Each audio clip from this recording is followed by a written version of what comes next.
찬양대의 고백처럼 날마다 숨쉬는 순간마다 우리가 동행해 주시는 하나님께 감사드리며 우리의 찬양의 고백이 주님을 기쁘시게 할 줄 믿습니다.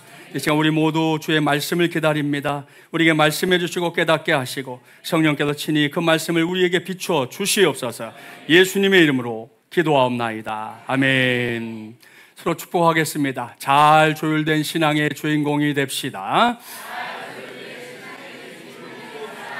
한 번 더 축복할까요? 십자가 그 사랑으로 조율합시다. 아멘. 할렐루야. 예, 오늘은 조율이 필요한 우리의 신앙 두 번째 시간입니다. 오늘은 믿음은 들음이다 라는 제목으로 하나님의 말씀을 전하도록 하겠습니다. 오늘 저는 신앙의 조율에 있어서 좀 중요한 문제를 여러분과 함께 좀 나누려고 합니다. 저도 그랬고 여러분도 그랬을 건데요. 우리가 이제 예수님을 믿을지 말지 이렇게 결정했던 그런 순간들이 있을 겁니다.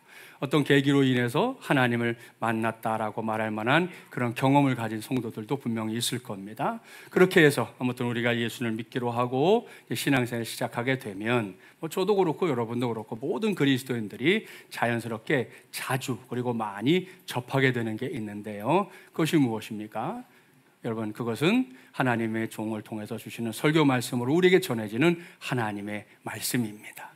그렇죠? 여러분도 그럴 것이고 저도 그랬잖아요. 말씀 들으면서 이제 살아가게 된다 하는 거를 우리가 경험하게 되는데, 자, 그렇게 말씀을 듣는 우리의 삶을 보면 말씀에 대한 반응도 또 여러 가지로 생각해 볼 수 있어요. 제일 먼저는 예배 시간에 오셔서 말씀 듣고 그 말씀의 은혜를 받고 돌아가는 길에 목회자와 이렇게 악수하거나 인사하면서 그렇게 말씀하는 분이 있죠. 목사님, 오늘 전해주시는 말씀이 꼭 제게 주시는 말씀이었습니다. 오늘 말씀의 은혜 많이 받았습니다. 이렇게 자신이 감동받은 것을 표현하는 그런 반응들이 있고요. 그런가 하면 몸은 여기에 와 있지만 마음이 아주 분주한 사람도 있어요. 그야말로 5만 가지 생각을 다 들여다봐야 되고요. 또 앉아는 있지만 생각 속에서 그 일들을 해결하느라 막 정신이 없어요. 정신이 없어요. 그런가 하면 이제 어젯밤이죠. 주일 전날 토요일 밤 늦게까지 뭔가 해야 할 게 있기도 하고 그래서 밤 늦게까지 있다가 피곤함에 쩔어서 이 시간에 나오게 되면 아시죠? 그런 분들이 아멘을 제일 잘해. 아멘, 아멘, 아멘. 제일 잘하죠. 그 밖에도 여러 가지 반응들을 생각해 볼 수 있을 겁니다. 자, 아무튼 이 모두가 하나님의 말씀을 듣는 요 예배 시간 안에 그 와중에 벌어지는 일입니다. 그리고 우리는 그 가운데서 신앙의 연륜을 쌓아갑니다. 이제 처음엔 한 달, 두 달, 1년, 2년, 3년, 또 그러다 보면 10년, 20년, 30년 이렇게 신앙의 연륜이 쌓이죠. 오늘 우리 자리에 있는 우리 어르신들 중에는 제가 마지막에 말씀드렸던 그 연수의 갑절을 이미 신앙생활을 하고 있는 그런 분들도 우리 안에 있습니다. 그러니 이건 단순하게만 생각해도 숫자적인 얘기긴 하지만 참 대단한 일이다 생각할 수밖에 없는 일입니다. 어느 분야에서든 세계적인 전문가가 되고 싶으면 1만 시간의 연습이 필요하다라고 하는 것은 영국 작가 멜콤 글래드웰이라고 하는 사람이 내놓은 이론인데요. 자, 이건 하루에 3시간씩 10년만 어떤 분야든 막 몰입하면 그 분야에서 그야말로 달인, 아웃라이어가 될 수 있다라는 그런 말입니다. 자, 그런 이론에 근거해서 나의 신앙생활, 우리의 신앙생활 한번 이렇게 점검해 보세요. 마땅히 우리 중에는 신앙에 있어서 달인이 되었거나 거의 달인에 이렇게 이르는 사람들이 우리 안에 있어야 합니다. 그것도 많아야 되죠. 그렇죠? 그리고 아직 시간이 부족한 사람이라면 그 적정한 시간, 10,000시간이 채워지는 그런 시점이 되면 그 사람 역시 신앙에 있어서 달인이 돼야 되는 거죠. 맞죠? 자, 그런데 현실은 어떤가? 이 시간에 다른 사람에 관한 이야기는 하지 않겠습니다. 목사이자 설교자인 제 자신을 말씀을 준비하면서 이걸 놓고 생각해 본 거예요. 제가 중학교 3학년 때 친구를 따라 교회를 가게 됐다 그랬잖아요. 그게 제게는 이제 신앙생활의 시작이었습니다. 그때가 1982년이었는데요. 지금부터 한번 카운트를 해보니까 무려 43년 동안 제가 지금 신앙생활을 하고 있는 겁니다. 자, 그러니 그런 와중에서 우리가 어떻게 지냈냐면 그 긴 세월을 보내면서 은혜도 받고 부르심도 있어서 신학교의 문도 두드렸어요. 어머니가 반대하셨지만 그래서 저는 신학교 가야 되겠습니다 하고 신학교를 갔으니까요. 그 신학교에 들어간 다음에 어디 하루에 3시간 뿐이겠습니까? 더 많은 시간 할 수 있는 대로 최선을 다해서 열심을 다해서 제가 또 조금 극성이 있잖아요. 제 별명이 극성 목사인데 극성까지 보태져 가지고 열심히 달려온 길이 지금 여기까지입니다. 자, 그렇다면 오늘 우리의 모습을 생각할 때 또 지금 방금 말씀드렸던 멜컴 글래드웰의 이론의 근거에서 살펴볼 때 지금의 제 모습이 어때야 맞는 것입니까? 분명히 신앙에 있어서 달인이 돼야 되는 거잖아요. 당연히 그 정도의 세월을 보냈는데 달인이 돼야 되는 건 마땅하다는 거죠. 그런데 현실은 그렇지 않습니다.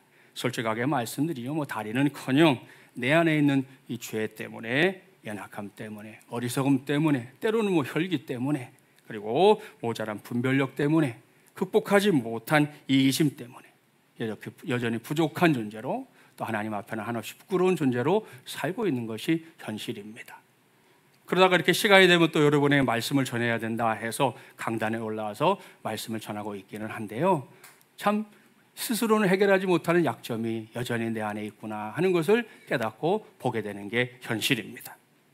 자, 그래서 오늘 이 말씀을 준비하면서 여러분에게 묻기 전에 제 자신에게 먼저 물은 거죠. 진철아, 너에게 믿음이란 건 도대체 뭐냐?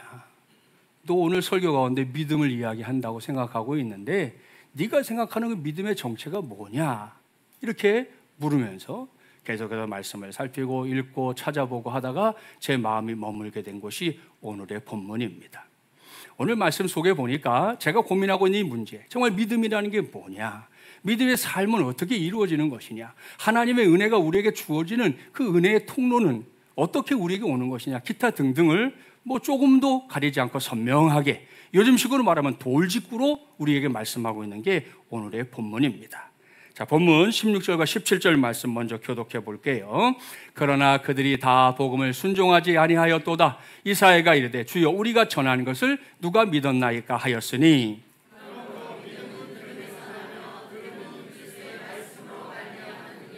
아멘, 할렐루야. 사랑하는 마주물리랑 가족 여러분, 나름 여러분이 좀 알고 있는 말씀이죠. 자, 이 시간에 부탁을 하겠습니다. 여러분이 지금까지 이 말씀에 대해 알고 있는 것과 오늘 제가 전하는 것이 이렇게 비교해 봤을 때 비슷한지, 좀 다른 점이 있는지 거기에 좀 관심을 가지고 오늘은 말씀에 귀를 기울이면 좋겠습니다. 방금 성경 봉독했는데요, 이 말씀에 따르면 믿음이라는 게 뭡니까? 보면 17절 말씀에 따르면 오늘 설교님에게 언급된 그대로 믿음은 들음이다, 이렇게 정의해 주고 있습니다. 물론 아무거나 듣는 건 아닙니다. 그리스도의 말씀, 하나님의 말씀을 듣는 것, 그것이 우리에게 믿음이다, 이렇게 정확하게 설명해 주고 있습니다. 자, 여기서 우리는 먼저 이 들음이라고 하는 단어를 좀 분석해야 합니다. 원어 성경의 헬라어 성경을 보면 들음이라는 단어가 아코에스라는 말이거든요. 이 단어는 바로 앞절 17절 말고 16절에 나오는 전한 것이라고 번역된 그 단어와 이제 17절에 들음이라고 번역된 단어가 어원이 같아요. 어원이 같은데 이 단어를 문법적으로 비교해 보면 현격한 차이가 있습니다. 자, 먼저 16절 말씀에서는 아코에라고만 쓰고 있는데요, 이건 문법적으로 보면 수동태입니다. 자, 수동태가 뭔지 아시죠? 주어가 어떤 동작의 대상이 되는 거예요. 내가 하는 게 아니고 어떤 대상의 동작의 대상이 된다는 거예요. 그러니까 이것은 내 스스로 하는 게 아니라 뭔가 힘에 떠밀려서든 누군가에 의해서든 뭔가를 하는 거, 그게 수동태라는 의미지 않습니까? 바로 그것이 16절 말씀에 있는 아코에, 전한 것이라고 하는 말씀의 의미입니다. 자, 그런데 17절에 나오는 말씀은 달라요. 완전히 달라요. 아코에스다 그랬는데 이것은 문법으로 보면 능동태입니다. 자, 능동태가 뭔지 아시죠? 주어가 스스로 뭔가를 하는 거예요. 그죠? 주도적이죠. 적극적이죠. 예? 내가 하고 안 하고를 결정할 수 있는 힘이 내게 있는 것을 말하는 거죠. 자, 그런 의미에서의 들음입니다. 자, 이걸 기억하시고 이런 문법적인 해석을 전제로 여기서 우리는 들음을 바르게, 그리고 성경이 말씀하는 의미로 먼저 잘 이해할 필요가 있습니다. 본문이 말씀하는 들음이란 뭘까요? 일단 그건 그저 듣는 것, 그 정도는 아닙니다. 그걸 들음이라고 성경이 말씀하지 않아요. 우리가 별 관심도 없었는데 어디선가 이렇게 확성기를 통해서든 뭘 통해서든 들려와요. 요즘은 유튜브도 많이 보시는 분들이 있으니까 나는 안 보려고 했는데 누가 틀어놓은 게 막 들어와요. 그걸 들음이라고 말하지 않습니다. 설사 거기에 내 관심이 있어갖고 막 기울여 들었어요. 그래서 재밌다, 야 신난다 그랬음에도 거기서 끝나면 그건 들음이 아닙니다. 오늘 성경에 말씀하는 들음이라는 건 뭐냐? 그것은 어떻게든 내 귀로 듣게 된 하나님의 말씀을 듣는 걸로 끝내는 게 아니라 그걸 행동으로 옮기는 것까지, 거기까지 갔을 때 성경은 들음, 이렇게 인정해 준다는 말씀이에요. 무슨 말씀인지 아시죠? 자, 앞에서 제 개인의 이야기를 했었는데요. 이번에도 이 말씀을 제게 적용해 보죠. 자, 제가 어느새 43년째 신앙생활을 하고 있다 그랬고요. 그런데 신앙의 다리는커녕 여전히 부족하고 모자란 모습이 많다. 함량미달의 그리스도인이다 라고 여러분에게 말씀드렸습니다. 그래서 이 문제를 해결하고 싶어서 말씀을 펼치게 됐고, 그것을 오늘 주신 말씀에서 해답을 찾게 됐다 그랬거든요. 자, 이런 질문의 과정을 여러분 자신 한번 이렇게 대입해 보세요. 그런 질문에 여러분에게 아무 문제가 없다. 그분은 정말 100% 베스트 교인입니다. 열심히 박수 쳐줘도 정말 부족할 만한 사람이죠. 자, 그런데 저처럼 이 말씀의 과정에 나를 대입해 봤을 때 저 비슷한 고민이 있고 또 여러 가지 생각들이 있다고 하면 오늘 우리는 이 말씀 속에서 함께 답을 찾는 수고를 감수해야 할 것입니다. 자, 뭐가 문제였냐? 신앙생활을 하며 어느새 세월이 길어지고 길어졌지만 그 길이와 상관없이 여러분 들음에 문제가 있었다. 요게 오늘 우리가 진단해야 할 우리 신앙의 가장 큰 약점이라는 거예요. 그렇습니다. 저도 오랜 세월에 걸쳐서 하나님의 말씀을 들었어요. 말씀으로 은혜 받았어요. 그것도 너무 큰 은혜를 받았으니까 신학교도 가지 않았겠어요? 신학교 갈 때 뭐 하여튼 어머니는 연 끊자 그런 말도 하셨거든요. 그래도 갔어요. 가서 열심히 또 사역자가 되겠다고 달렸고요. 그 교육전사가 된 이후로도 최선을 다해서 얼마나 열심히 달렸는지 모릅니다. 그런데 2025년 7월 현재 여전히 부족함이 제 안에 있다는 거죠. 여전히 몸부림치는 것들이 있다는 거예요. 때마다 해결해 보려고는 참 노력했지만 될 때도 있고 안 될 때도 있고, 사실은 안 될 때가 훨씬 많은 것이 우리의 모습 아니겠습니까? 여러분, 왜 이런 걸까요? 도대체 뭐가 문제인 걸까요? 신앙의 달인까지는 뭐 아니어도 좋습니다. 그래도 어느 정도는 돼야 했을 시간이 흘렀는데 왜 아직도 그렇게 못난 모습살이, 그 부족한 모습으로 여전히 머물고 있는가? 그게 참 고민거리인데요. 자, 거기에 오늘 말씀드린 것처럼 우리가 뭘 해야 되느냐? 들음의 문제를 해결하라는 주님의 음성이 들려져야 한다는 말씀입니다. 실제 사례를 하나 말씀드릴게요. 우리나라를 대표하는 우리 교단에서도 그렇고 우리 한국 전체를 통해서도 대표적인 교회가 있어요. 저 시내에. 그 교회 담임 목사님이 이제 공석이 돼서 그 근처에 있는 다른 교회 목사님을 이제 청빙하게 됐는데, 그 목사님이 당시에 많은 분들에게도 이미 뭐 인정받는 아주 훌륭한 목사님이셨고, 그리고 그 목사님이 이 교회로 부임하시는 거에 이의를 제기하는 사람이 없었어요. 뭐 당연히 저분이 가는 게 당연해, 이런 분위기였거든요.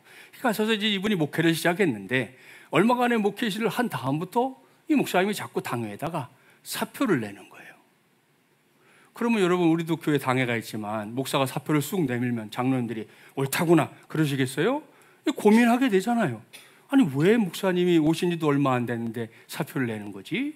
그래서 다시 반려해드리고, 뭐 얘기를 들어보면 목사님께 좀 시간을 들여서 안식년 삼아 이렇게 좀 밖에 나갔다 오시게도 해드리고, 또 이제 외국에 있는 신학교에 가셔서 공부할 수 있는 시간을 만들어서 입학금도 넣어드리고 그렇게 이제 했어요. 그러고 나면 또 얼마간 동안은 또 잠잠하다가 또 다시 사표를 내는 거예요. 그러니 장로님들 고민하다가 물어본 거죠. 아니, 목사님 도대체 왜 자꾸 사표를 내십니까? 우리 교인들이 다 목사님 오셔서 좋아하고 목사님 목회하는 걸 다 기뻐하는데 왜 그러십니까? 그랬더니 목사님이 주저주저 하다가 아주 조심스럽게 하는 얘기는 이거였습니다. 장로님들, 제가 이 교회 담임 목사로 와서 열심히 사역하고 또 열심히 하나님 뜻대로 쓰임받는 사람이 되고 싶었습니다. 무엇보다 제가 설교하는 말씀의 종이지 않습니까?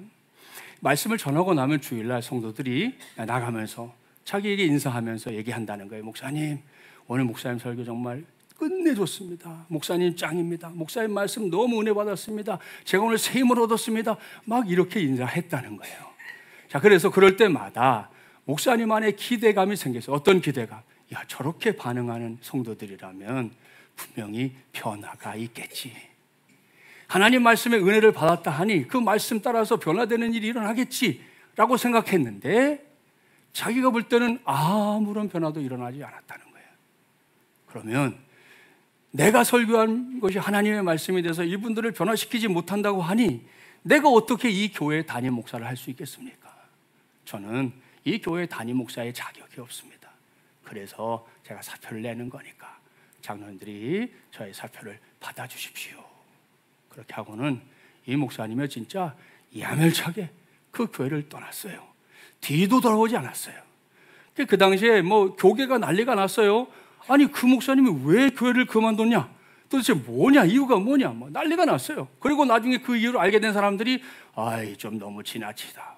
뭐 너무 고질스럽다. 너무 외골수다. 뭐 기타 등등의 이야기를 했지만 본인은 요만큼도 주저하지 않으셨고 경기도 인근에 가셔서 우리 개신교 수도원 운동을 하면서 지금까지도 사역을 감당하고 있는 중에 있습니다. 자, 또 하나 얘기를 더 하겠습니다. 어느 교회에서 실제로 일어난 일인데 교회 유치부에 어린 아들이 다니고 있었어요. 우리도 어제 꼬여교회 친구들 지금도 밑에서 뭐 난리가 나. 얘네들이 이제 우리 창립기념주일에 성경학교 때 한 걸 보통 순수하거든요. 얘네들이 슉슉슉슉 이런 거 할 거예요. 그때 그게 뭔지 그때 여러분이 보시면 돼. 하여튼 어제 얘네들이 뭐 난리가 났어요. 슉슉슉 이러고 난리가 났는데 이 아들도 이제 교회 학교를 잘 다니고 있는 아이인데 이 아빠가 퇴근하고 돌아오니까 얘가 뭐 성경을 막 암송하고 있더라는 거예요. 뭔가 들어보니까 10계명 중에 5계명이었어요. 근데 가만히 들어보니 이 아이가 좀 잘못 암송하고 있는 거예요. 왜? 이렇게 암송하는 거예요. 내 부모를 공격하라. 내 부모를 공격하라. 미니 찬이가 그럴만하죠, 애들이? 내 부모를 공격하라. 계속 이렇게 외우고 있으니까 아니 안 되잖아요. 그래서 아빠가 안 돼. 야야야야 이리 와라. 너 지금 성경을 어떻게 외우고 있는 거야? 왜요, 아빠? 내가 외우고 있잖아요. 내 부모를 공격하라. 아니야. 그게 아니고 성경은 내 부모를 공경하라 그랬어. 너 잘못 외우는 거야. 그랬더니 아들이 물어요. 아빠, 그러면 공경하고 공격의 차이가 뭐예요? 똑똑한 놈이야. 그랬더니 아빠가 얘기해 주는 거죠. 그래, 잘 들어. 자, 공경은 너가 아빠 말을 잘 듣고 아빠를 사랑하고 잘 따라주는 것이고, 공격은 네가 아빠 말을 듣지 않고 수시로 아빠에게 막 대드는 거야. 그게 공격이야 그랬어요. 그랬더니 이 아들이 잠깐 생각하더니 그래요? 근데 왜 아빠는 할아버지를 자꾸 공격해? 왜 만나기만 하면 할아버지를 공격해? 그렇게 얘기를 해서 아빠의 얼굴이 홍당무의 홍당무가 됐다. 이거 싫어합니다, 여러분. 자, 여러분 무슨 이야기인지 아시죠? 두 가지의 실화 속에 오늘 우리가 해결해야 할 들음의 문제가 있다는 거예요. 오늘도 그렇지만 우리는 신앙생활을 하면서 하나님의 말씀을 지속적으로 듣습니다. 여러분 마음만 먹으면 훨씬 많은 횟수의 말씀을 들을 수도 있습니다. 예전에는 CBS 라디오만 있었잖아요. 지금은 CBS, TV도 있고 CTS, TV도 있어요. 또 인터넷 할 줄 아시면 몇 번만 자판 누르면 여러분이 원하는 목사님, 만나보고 싶은 목사님의 설교를 뭐 하루 종일이라도 들을 수 있는 그런 시대가 됐어요. 정말 말씀에 홍수가 났다 하는 생각이 들 정도인데요. 자, 그렇게 해서 우리가 예배하는 시대를 살고 있고, 심지어 어떤 사람들은 요즘 보면요, 아예 자기가 다닐 교회를 정하지도 않고 그냥 영상 예배하는 것으로 내가 하나님 앞에서 할 일 다 했다 이렇게 생각하고 신앙생활을 하겠다고 하는 사람들도 적지 않습니다. 좋습니다. 결코 잘한다고 말할 수 없고요, 그거 옳다고 인정하는 거 아닙니다. 그런데 그렇게라도 하나님의 말씀을 듣겠다? 거기까지는 일단 좋다는 거예요. 거기까지는. 자, 문제는 그 다음입니다. 하나님의 말씀을 듣기는 들었는데, 분명히 듣긴 들었는데, 그래서 은혜도 받고 감동도 받았는데, 여러분 그게 다라는 거예요. 거기가 끝이라는 거예요. 이게 뭐다? 이게 보면 16절 말씀에 기록된 아코에, 그러니까 전한 것을 그냥 듣고 마는 것, 바로 그겁니다. 바로 이것이 본문이 기록될 당시에 이스라엘 백성들의 문제였고요, 오늘날의 그리스도로 살고 있는 저와 여러분에게도 다르지 않은 문제입니다. 그래서 이 문제를 해결하지 못하면요, 김진철 목사가 정말 부족하지만 단언합니다. 저와 여러분 모두는 행복한 신앙생활 하기가 어려울 거예요. 이 문제를 해결하지 못하면 성경이 우리가 말씀하고 있는 영적인 기쁨, 하나님 안에서 누리는 자유, 주의 말씀이 주시는 신령한 은혜, 그게 뭔지도 모르고 그냥 신앙생활의 연수만 한 해, 두 해, 10년, 20년 쌓여가면서 애들 말로 시간만 죽이는 그런 결과가 우리에게 주어질지도 모를 일입니다. 그러니 어떻게든 이 문제 반드시 해결하고 가야 하지 않겠습니까? 옳습니다. 우리는 이 문제를 해결해야 합니다. 그래야만 우리 모두에게 성경이 말씀하는 정말 신바람 나는 신앙생활이 가능해질 줄 믿습니다. 이것이 사실이기 때문에 저는 이 시간에 문제 해결의 키를 목사인 저 자신과 성도인 여러분 모두에게 말씀드리려고 합니다. 그건 지금까지처럼 앞으로도 계속해서 하나님 말씀을 듣되 그 말씀을 그저 듣는 것은 이제 그만, 그 말씀이 철저하게 들음이 되도록 해야 한다. 이것이 오늘 우리가 붙잡아야 할 해결책입니다. 그렇습니다. 내가 들은 말씀 중에, 내가 은혜 받은 말씀 중에, 야, 무릎을 치면서 이 말씀이 내게 주신 말씀이었구나 라고 했던 말씀 중에 작고 작은 거 하나라도 좋아요. 여러분, 한 귀로 듣고 한 귀로 흘리는 거 이제 그만하고, 한 귀로 들었던 말씀이 내 안에 들어와서 소화가 되고, 이것이 잘 내 안에 저축이 돼서 그것이 내 행동을 유발시킨 다음에, 그런 다음에 누군가에게 내어놓는 그런 말씀이 될 때, 그럴 때만이 우리가 이 문제를 해결할 수 있다라는 말씀입니다. 믿습니까? 할렐루야. 그렇습니다. 여기까지 가야 우리의 신앙생활이 제대로 가는 거고요. 저도 여러분도 또한 그 어떤 그리스도인이라도 들음에 이르지 못하면 그건 반쪽짜리, 아니 반의 반쪽짜리 신앙생활에 불과하고 말 것입니다. 똑같이 경주하고 똑같이 하나님 앞에 서는 날이 올 건데요, 그 경주의 시간들 기왕이면 허비하지 말고 낭비하지 말고, 그 시간들 여기 와서 앉아있는 것보다 더 중요한 것은 여러분의 그런 마음가짐이잖아요. 그런 마음가짐이 우리 하나님께 상달하는 그런 성도의 삶이 되기를 주님의 이름으로 축복합니다. 자, 여기서 저도 그렇고 여러분도 그렇고 다른 사람은 놔두고요, 자기 자신을 구석구석 한번 돌아보기를 바랍니다. 이 자리에 있는 사람들 다 신앙 영역이 다르다 그랬잖아요. 긴 사람, 짧은 사람, 우리 중에 또 얼마 안 된 사람도 있어요. 상관없이 각자의 형편은 다르지만 모두에게 공통된 과제는 분명히 있습니다. 그래서 오늘처럼 하나님의 말씀을 들을 때 그냥 듣는 것으로 끝나는 거 그거 말고, 그 말씀이 반드시 내 삶으로 옮겨오는 들음을 우리도 체험하면서 신앙생활을 하는 거, 이건 여기에 있는 모든 사람들, 저 밑에 있는 꼬맹이들, 오후에 예배드리는 친구들 다 마찬가지, 모두에게 주어진 공통된 과제인 줄 믿습니다.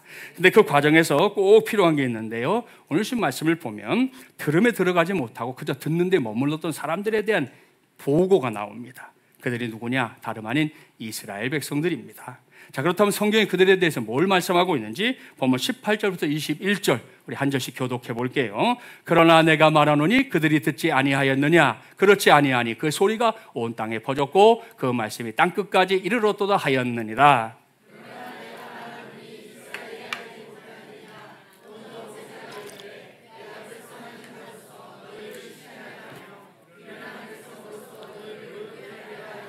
이사야는 매우 담대하여 내가 나를 찾지 아니한 자들에게 찾은 바 되고 내게 묻지 아니한 자들에게 나타났노라 말하였고,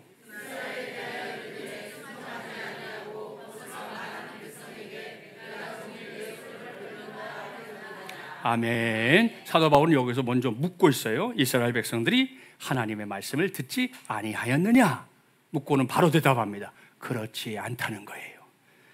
이스라엘 백성들이야말로 하나님의 말씀을 많이 들었다는 건데요, 특별히 시편 19편 4절 말씀을 인용해서 이렇게 말씀합니다. 그 소리가 온 땅에 퍼졌고 그 말씀이 땅 끝까지 이르렀도다. 무슨 말씀입니까? 하나님의 말씀이 그 당시 구약시대 더군다나 온 땅을 채웠다는 거죠. 특별히 이스라엘 백성들은요, 매일이 말씀을 경험하는 날이었어요. 자, 자고 일어났는데 만나가 떨어져 있잖아요. 만나를 주울 때 만나가 말하죠.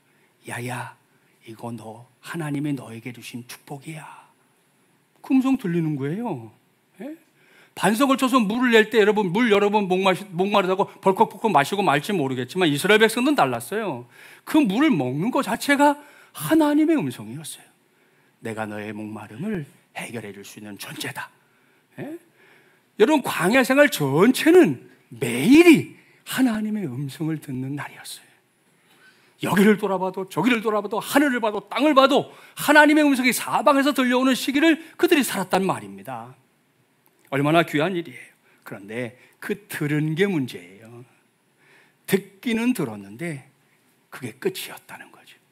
그 들음이 내 안에 살아있는 들음이 됐어야 됐는데 오지 못하고 그냥 듣고 끝 했기 때문에 우리가 성경에서 보는 이 출애굽의 백성들의 그런 어리석은 삶의 모습들이 계속해서 반복될 수밖에 없었던 이유, 바로 거기에 있습니다. 여기서 대두되는 문제가 있어요. 그것은 바로 21절 말씀에 등장하는 순종입니다. 자, 그렇습니다. 하나님의 말씀이 그저 듣는 데서 그치지 않고 들음의 자리까지 이르려면 반드시 우리 편에서 해야 될 게 있는데요, 그게 바로 순종입니다. 순종이 얼마나 중요한 건지를 이렇게 주의를 지키는 성도들 정도 되면 다 알고 있을 거예요. 특별히 대표적인 말씀이 사무엘상 15장 22절 23절이거든요. 자막에 준비해놨어요. 같이 한번 우리 읽어볼게요. 사무엘이 이르되 여호와께서 번제와 다른 제사를 그의 목소리를 청종하는 것을 좋아하신 같이 좋아하시겠나이까. 순종이 제사보다 낫고 듣는 것이 순양의 기름보다 나으니 이는 거역하는 것은 점추는 죄와 같고 완고한 것은 사신 우상에게 절하는 죄와 같음이라. 아멘. 할렐루야. 아주 유명한 말씀이죠. 이스라엘의 초대 왕이었던 사울 왕이 하나님의 뜻을 자꾸 거역하고 잘못할 때 선지자 사무엘을 통해 주신 말씀인데요, 이 말씀에 보니까 우리 하나님이 구약은 제사, 오늘 예배 얼마나 귀하게 여기십니까? 여러분, 한국교회는 예배를 목숨처럼 여겼던 교회였어요. 코로나 이전엔 정말 그랬어요. 근데 코로나라는 걸 겪으면서 사람들의 마음속에서 예배에 대한 절대성이 많이 희석되고 말아서 너무 안타까운 일인데, 아무튼 하나님은 예배를 중요하게 여기세요. 그런데도 오늘 말씀 보니까 그렇게 예배하는 것보다 더 중요한 게 뭐라고요? 순종이다 그래. 순종. 그러니 순종이라고 하는 것이 얼마나 신앙적으로 중요한 가치입니까? 하나님께서 최고로 여기신다고 말씀하고 있지 않습니까? 그리고 그 순종은 우리가 말씀을 그래서 듣는 것이 아니라 들음에 들어가게 하는 축복의 통로가 된다라는 거 우리 모두가 기억하기를 바랍니다. 여기서 순종의 문제를 좀 더 깊이 들어가 보겠습니다. 요즘 우리 사회에서 경쟁력이라는 말이 많이 사용됩니다. 국가 경쟁력이라는 말을 필두로 기업의 경쟁력 강화, 대선이나 총선이 되면 정당들이 하는 게 뭐예요? 경쟁력 있는 인물을 공천하자, 이런 거잖아요. 우리가 많이 듣는 얘기죠. 자, 여기서 말하는 경쟁력을 한자어로 말하면 다툴경, 다툴쟁, 심역입니다. 자, 그러니까 그 의미를 알 수 있어요. 뭐예요, 여러분? 이것은 어찌됐든 서로가 상대방과 싸워서 이기는 걸 목적으로 하는 걸 말하는 거거든요. 그래서 같은 목적에 대해서 이기거나 앞서려고 겨루어서 이겨낼 때 그게 경쟁력이 있다, 이렇게 표현하는 거죠. 자, 이게 경쟁이기 때문에 경쟁에는 항상 상대방이 있습니다. 혼자서는 경쟁이라고 말 안 해요. 누군가가 있을 때 경쟁이 되는 거죠. 경쟁의 목표는 어쨌든 이기는 데 있어요. 그렇기 때문에 경쟁을 위해서는 뭐가 필요하겠어요? 힘이 필요한 거죠. 자, 그걸 경쟁력이라고 부르기도 하고, 또 희한한 거는 경쟁 속에 있어야만 나오는 힘이 또 있어요. 혼자 있으면 그런 힘이 안 나와요. 근데 경쟁을 시켜놓으면 희한하게 발휘되는 힘이 있거든요. 그것도 경쟁력. 자, 우리가 사는 시대를 가리켜서 경쟁 시대 혹은 경쟁 사회라고 표현하는 거 많이 들어봤을 건데요, 개인은 개인대로, 기업은 기업대로, 요즘은 또 국가와 국가 간에 아주 시끄럽습니다, 이 경쟁이. 자, 물론 경쟁의 폐해를 내세우면서 경쟁 없는 사회를 만들자, 이렇게 주장하는 교육학자들도 있습니다. 지금 당장 우리나라 안에도 두 입장이 다 있거든요. 경쟁을 시켜서 아이들을 더 분발하게 해야 된다 하는 것도 있고, 너무 경쟁을 시키지 말아야 아이들이 더 건강하게 자랄 수 있다, 이런 이론이 있어요. 그래서 그 교육 당국자가 참 고민을 많이 하는데, 이미 말씀드렸지만 경쟁을 시키면 힘이 납니다. 또 힘을 냅니다. 반면에 경쟁을 시키지 않으면 힘을 내지 않아요. 열심을 내지 않아요. 대표적인 예가 몇 해 전에 강북구에서 실험조, 제가 그날 그거에 대해서 아주 거품 물고 얘기하고 아까 일부 때도 거품을 물게 됐는데, 강북구에서만 실시한 게 있어요. 뭔지 아세요? 중학교 1학년 아이들 시험을 안 본 거예요. 아예 1학년 아이들한테 시험을 안 쳤다니까요. 공개적으로. 애들 시험을 없앤다. 명분은 이것저것 갖다 붙였지만, 여러분, 그때 1학년 아이들이 지금 학력이 어떨까요?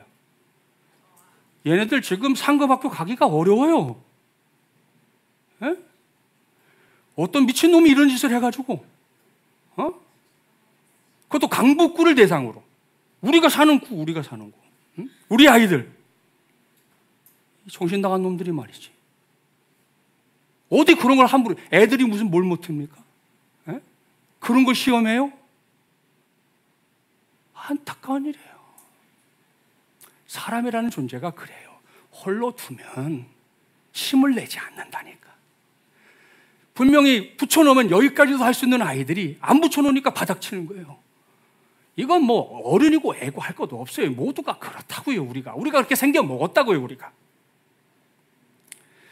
따라서 여러분, 경쟁하지 않으면서도 열심을 내고 힘을 낼 수 있는 시스템이 있다면 아마도 그게 가장 이상적이겠죠. 근데 여러분, 감사하게도 우리가 사는 세상에 그런 시스템이 있습니다. 있어요. 자, 근데 문제는 이 시스템이 하나님 없이는 불가능하다. 요거예요. 요게 핵심이에요. 그렇습니다. 하나님을 믿는 믿음이 없이는 이 시스템이 돌아가질 않아요. 하나님 믿는 믿음 없이 경쟁 없는 평등한 세상을 만들겠다? 그건 아예 불가능하다는 말씀입니다. 물론 지나간 역사 속에는 이런 시도를 했던 사람들이 있었습니다. 가져가기는 다 성경에서 가져갔어요. 자기들의 체계를 그걸 만들었어요. 근데 여러분, 성경의 중심이 누구예요? 하나님이잖아요. 하나님은 쏙 빼버리고 나머지만 가지고 자기들이 원하는 이상세계를 만들려겠다 했던 사람들이 한동안 전 세계 지도를 상당 부분을 붉게 만들었던 공산주의자들, 사회주의자들이 그 짓을 한 사람들이에요. 여러분, 예전에 소비에트 연방, 소련 시절에 집단 농장 철책에 뭐가 붙어 있었는 줄 아세요? 성경 말씀. 일하기 싫어하거든 먹지도 말게 하라. 붙어 있었어요. 성경이 붙어 있어. 성경의 정신을 가지고 자기들 사회 시스템을 만들면서 거기에 가장 핵심인 하나님은 빼버리고 그러고도 이상적인 나라를 세울 수 있다 했던 건데요. 그 결과가 지금 뭐예요? 다 실패했어요. 그렇죠? 당장 우리 북한을 생각해봐도 김일성이가 호언장담했죠. 내가 인민들 다 배불리 먹게 해주겠다. 뭘 배불리 먹게 해줘? 김정은 시절에는 아시죠? 고난의 행군으로 얼마나 많은 사람 죽었는지 몰라요. 또한 지금 김정은이는 어떻습니까? 지금 김정은이 시대는 부익부 빈익빈이 더 팽배합니다. 여러분, 북한에 무슨 부가 있냐고요? 여러분이 누리는 부랑은 비교도 안 되는 부를 고위층에 있는 사람 다 누리고 있어요. 인민들이 죽어나는 거지. 그게 지금 오늘 우리가 살고 있는 세상의 현실이에요. 그런 세상에서 경쟁하지 않으면서도 열심을 내고 힘을 낼 수 있는 시스템, 그건 다른 게 아닙니다. 하나님을 믿고 그분의 말씀에 순종하는 것이에요. 옳습니다. 사람이 하나님을 믿으면 다른 사람과 경쟁하지 않고도 열심을 낼 수 있습니다. 그렇죠? 그는 늘 하나님 앞에서 살기 때문이에요. 그러니까 사람이 보든 안 보든 건 하나도 중요하지 않아. 이런 사람에게는 누가 봐요? 하나님이 보시니까. 하나님 앞에서 성실한 거죠. 하나님 앞에서 최선을 다해. 성경 펼쳐보세요. 성경 곳곳에 하나님은 성실해라, 열심을 내라, 또한 충성해라 말씀이 가득합니다. 그게 하나님이 우리에게 주신 삶의 가치거든요. 그러니까 하나님을 믿는 사람들은 굳이 경쟁시키지 않아도 하나님의 말씀에만 순종하면 얼마든지 그런 삶을 살아낼 수 있다는 거예요. 그렇죠? 여러분, 열심을 내는 이유가 내 옆에 있는 사람을 이기려고 하는 게 아니에요. 다른 회사를 이겨먹기 위함이 아니에요. 그냥 하나님 앞에서 성실하게 사는 게 내 목표이기 때문이에요. 그렇습니다. 하나님은 맡은 자들에게 구할 것은 충성이니라 말씀하셨죠? 그 말씀대로 하는 것이 결국 우리의 삶을 지금보다 더 낫게 만드는 하나님이 허락하신 제대로 된 지름길이 되는 줄 믿습니다. 자, 그러려면 여러분, 하나님의 사람은 어떻게 돼요? 그 말씀에 순종해야지. 그럴 때 그 순종에서 나오는 신비한 힘이 있어요. 하나님이 순종하는 자에게만 주시는 놀라운 힘, 참 우리가 때로는 이해할 수 없는 힘이 따로 있다니까요. 감자탕교회를 심호하시는 조연산 목사님은 그것을 가르쳐 순종력 이렇게 표현했어요. 의미심장한 단어인데요. 순종력의 가장 큰 핵심, 가장 중요한 핵심이 뭐겠어요? 하나님이에요. 하나님 빠진 순종력은 우리한테 의미가 없어요. 하나님이 중심이 된 순종력이 될 때 우리의 삶에 하나님의 은혜가 또 복이 함께할 줄 믿습니다. 자, 그래서 아울러 순종력을 갖춘 사람은 경쟁하지 않고도 경쟁할 때보다 더 열심을 내는 능력자가 될 수 있는데요. 그렇다고 해서 오해하지는 마세요. 제가 뭐 경쟁 자체를 무의미한 것이다 이렇게 말하는 건 아닙니다. 여러분, 경쟁이라고 하는 것은 하나님을 모르는 사람들은 필요해요. 왜? 그게 없으면 사람이 나태해지고 게을러지게 돼 있거든요. 아까도 말씀드린 것처럼. 그러니까 하나님을 제대로 믿고 하나님의 시스템대로 살려고 하는 사람이 아니라면 차라리 경쟁이라도 해야 돼요. 그래야 그 사회가 발전하고 그 나라가 세워지는 거죠. 그러나 최고의 원리는 뭐라고요? 하나님 앞에 순종하는 사람들을 통해서 하나님이 살게 하시는 삶의 복을 누리는 것, 바로 그것인 줄 믿습니다. 그리고 이 시간에는 지금까지 전했던 말씀으로 저와 여러분 모두가 각자의 신앙을 한번 조율하는 시간을 가지도록 하겠습니다. 그걸 위해 이 시간 하나님의 자녀된 저 자신과 여러분에게 몇 가지 질문할 거니까 질문하는 동안 대답은 안 하셔도 되고 여러분이 자기의 신앙을 조율하면 돼요. 조율을. 자, 첫 번째 질문. 저와 여러분은 경쟁력을 갖춘 사람입니까? 순종력을 갖춘 사람입니까? 자, 조율해 보세요. 어느 쪽으로 여러분 더 많이 감으실 거예요? 조율하려면 이렇게 감아야 되거든요. 자, 어느 쪽으로 감을지. 자, 당신이 지금 열심히 일하고 있는 이유가 경쟁에서 이기기 위함입니까? 아니면 하나님의 말씀에 순종하고 또한 충성하기 위함입니까? 마찬가지로 조율하셔야 돼요. 오늘 전하는 말씀과 관련해서 한 가지만 더 질문하죠. 저와 여러분 하나님의 말씀을 들을 때 듣는 것에 머무는 사람입니까? 아니면 말씀을 들음으로 받아들이는 순종력의 사람입니까? 마찬가지로 조율하세요. 여기서 우리의 대답은 너무 분명하잖아요. 참으로 복잡다답한 시대의 한복판에 살고 있는데요. 예수님을 구세주로 믿고 섬기는 우리 모두가 아무쪼록 경쟁력보다 순종력을 두루두루 갖추고 하나님의 말씀의 원리에 따라서 우리의 삶을 살아내서 하나님이 우리 각 인생에 주신 분복들이 있잖아요. 그 분복을 받아 누리는 우리 모두가 되기를 주님의 이름으로 축복합니다. 말씀을 마무리합니다. 오늘 저는 믿음은 들음이다 라는 제목으로 하나님의 말씀을 전했습니다. 이 시간에 마음을 단단히 다잡는 마음으로 저를 따라서 한번 해주실까요? 주여, 진철이가 진철이가 하면 안 되죠. 자기 이름을. 주여, 진철이가 하나님의 말씀을 듣기만 하는 사람이 아니라 들음의 사람이 되게 하옵소서. 한 번 더 합니다. 주여, 진철이가 경쟁력 있는 사람이 아니라 순종력 있는 사람이 되게 하옵소서. 할렐루야.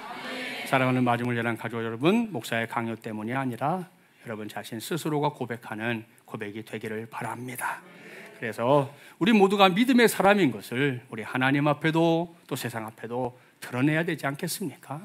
오늘날 기독교 신앙에 대해서 오해하거나 또 잘못 알고 있는 사람들도 많이 있잖아요. 그들에게 그게 아니야 라고 감히 말할 수 있으려면 오늘 말씀처럼 믿음이 들음이라는 것을 증명하는 사람들이 많아져야 됩니다. 뭐 다른 동네는 우리가 어쩔 수 없고요. 요 동네는 우리에게 이렇게 차로 딱 세워준 우리 구역이니까 요 구역 안에서 우리가 들음의 사람들로서의 삶을 살아내서 순종력을 통해 주시는 복과 은혜를 나도 받고 너도 받을 뿐만 아니라 또 이 지역을 위해 흘려보낼 수 있는 우리 교회, 우리 성도들 꼭 되기를 주님의 이름으로 간절히 축원합니다. 기도하겠습니다. 전능하시고 자비로우신 하나님 아버지, 오늘도 우리에게 하나님의 말씀을 들려주시고 지나간 세월을 돌아보면서 나의 신앙을 잘 조율할 수 있는 시간을 주셔서 감사합니다. 오늘 우리에게 주신 질문들을 떠올리게 하옵소서. 나는 경쟁력을 갖춘 사람인가? 순종력을 갖춘 사람인가? 내가 열심히 일하며 살고 있는 게 경쟁에서 이기기 위함인가? 아니면 하나님의 말씀에 순종하고 충성하기 위함인가? 또한 내가 하나님의 말씀을 들을 때 듣는 것에 머물고 있는 사람인가? 아니면 말씀을 들음으로 받아들이는 순종력의 사람인가? 여기서 나의 대답, 우리의 대답이 하나님의 말씀 안에서 뚜렷해지게 하시고 더는 주저하지 않게 하여 주시옵소서. 우리가 사는 세상에 날이 갈수록 복잡다단한 세상이 되고 있지만 예수님을 구세주로 믿고 섬기는 우리 모두가 경쟁력보다 순종력이 있는 사람, 순종력을 갖춘 사람이 될 수 있도록 오 성령 하나님이시여 우리 가운데 찾아와 주셔서 도와 주시옵시고 내 안에서 역사하여 주시옵소서. 그래서 한 번 뿌린 나의 삶이, 우리의 삶이 하나님께 영광이 되게 하여 주시옵소서. 이 모든 간구를 오늘도 우리를 조율해 주시는 주 예수 그리스도의 이름으로 기도하옵나이다. 아멘.